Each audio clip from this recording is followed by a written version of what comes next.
सुन लो, हमने यह बताया रिफ्रैक्टिव इंडेक्स का कॉन्सेप्ट कि लाइट की स्पीड को मेजर करता है, लाइट की स्पीड को बताता है। किसके कंपेयर में बताता है? तो एयर के कंपेयर में बताता है। एयर में लाइट की स्पीड कितनी होती है? 3 मीटर और 8 मीटर होती है। अलग अलग मीडियम का अलग अलग सबस्टांस का अलग अलग रिफ्रैक्टिव इंडेक्स होता है। ऑयल का रिफ्रैक्टिव इंडेक्स अलग होगा, वाटर का रिफ्रैक्टिव इंडेक्स अलग होगा, डायमंड का रिफ्रैक्टिव इंडेक्स अलग होगा, डिफरेंट होगा, प्लास्टिक का रिफ्रैक्टिव इंडेक्स डिफरेंट होगी और ग्लास का रिफ्रैक्टिव इंडेक्स डिफरेंस होगी। मतलब जब रिफ्रैक्टिव इंडेक्स अलग अलग होगा, अलग डिफरेंट मीडियम है, यहाँ पर डिफरेंट सबस्टांस है, डिफरेंट सबस्टांस है, डिफरेंट सबस्टांस है, तो डिफरेंट रिफ्रैक्टिव इंडेक्स होंगे। कुछ का अप्रोक्सीमेटली सेम होते हैं, कुछ का अप्रोक्सीमेटली क्या होते हैं? सेम होते हैं, जिसका फायदा हम उठाने वाले हैं। तो जब रिफ्रैक्टिव इंडेक्स डिफरेंट होता है, समझ में आया? तो लाइट की स्पीड भी क्या होती है? उस मीडियम में डिफरेंट होती है।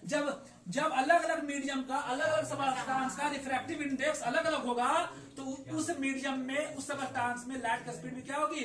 अलग अलग होगी।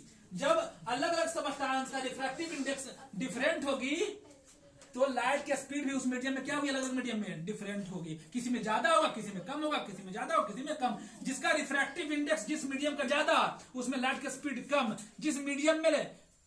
जिस मीडियम का जिस सबस्टांस का रिफ्रैक्टिव इंडेक्स ज्यादा, जिस सबस्टांस का रिफ्रैक्टिव इंडेक्स ज्यादा, उस सबस्टांस में लाइट की स्पीड कम, अपोजिट होती है। समझ में आया? तो सुनो ध्यान से। और मैंने उसके बाद बताया प्लास्टिक का ऑयल का रिफ्रैक्टिव इंडेक्स अप्रोक्सीमेटली सेम होती है। समझ में आया? 1.4 से 1.7 के बीच में होती है। तो मैं वही बता रहा बेटा, अभी आपको एक क्लियर दिखाई दे रहा है कि हमने 2 कंटेनर लिया है जो प्लास्टिक का है। आप ग्लास का भी ले सकते हो, आपके घर में ग्लास है, शीशा का है, तो आप ले सकते हो, कर सकते हो, नॉर्मल चीज है, करते रहना चाहिए। अब इसमें हमने डाल दिया, क्या कर दिया बेटा? इसको उठाओ, पैसा बाद में निकालना रहने दो उसमें, समझ रहे हैं? पैसा उसमें नहीं पैसा जादू कर दिया बेटा। आप साला बेकार सब पढ़ना पढ़ाना काम बंद करो, अब जादू का काम करो। जाओ वहाँ अमेरिका टैलेंट में, you know American talent? Yes sir.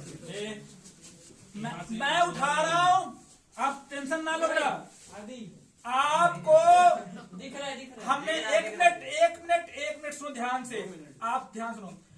आपको जो अंदर दिखाई दे रहा है, जो भी दिखाई दे रहा है, मैं जानता दिखाई देगा। क्यों देगा? क्योंकि हमने ग्लास यूज नहीं किया है। ग्लास का और ऑयल का रिफ्रैक्टिव इंडेक्स सेम होती है। ग्लास का और ऑयल का रिफ्रैक्टिव इंडेक्स सेम होती है। यदि हम ग्लास यूज करते तो अंदर जो भी हल्का दिखाई दे रहा है बेटा, जो हम डाले हैं, वो दिखाई देना पूरा एब्सोल्युटली बंद हो जाता। लेकिन हमने यूज किया है प्लास्टिक, बजट कम था इसीलिए तो हम प्लास्टिक यूज किए, इसीलिए प्लास्टिक का और ऑयल का रिफ्रैक्टिव इंडेक्स सेम नहीं होता है, अप्रोक्सीमेटली क्या होती है? बराबर होती है। जिसके कारण हम जो डाले बेटा, इसमें 2 कंटेनर छोटे डिफरेंट साइज का, वो क्या है? हमें हल्का दिखाई दे रहा है। लेकिन जिस शेप का था दोनों कंटेनर, क्या वो शेप दिखाई दे रहा है आपको?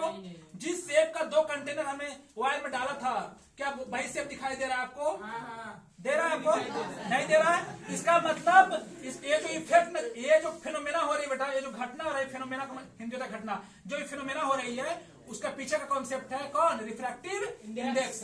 समझ में आया? फिर से रिपीट कर रहा हूं, ये जो पूरा फिनोमेना हो रही है, इसके पीछे का हाथ किसका? रिफ्रैक्टिव इंडेक्स का। समझ में आया? जब भी मैं यहाँ पर प्लास्टिक के जगह ग्लास लेता, तीनों कंटेनर ग्लास का रहता, तो जो अंदर का जो कंटेनर जो छोटे 2 है डिफरेंट साइज का, वो दिखाई नहीं देता।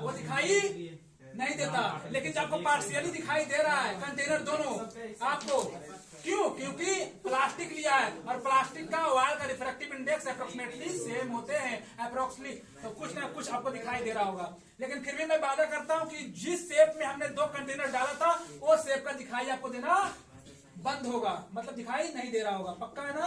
पक्का है ना? इसका इफेक्ट है कौन सा फिनोमेना हो रही है, किस बेसिस पर हो रही है? रिफ्रैक्टिव इंडेक्स पर। समझ में आया? आया। बंद करो।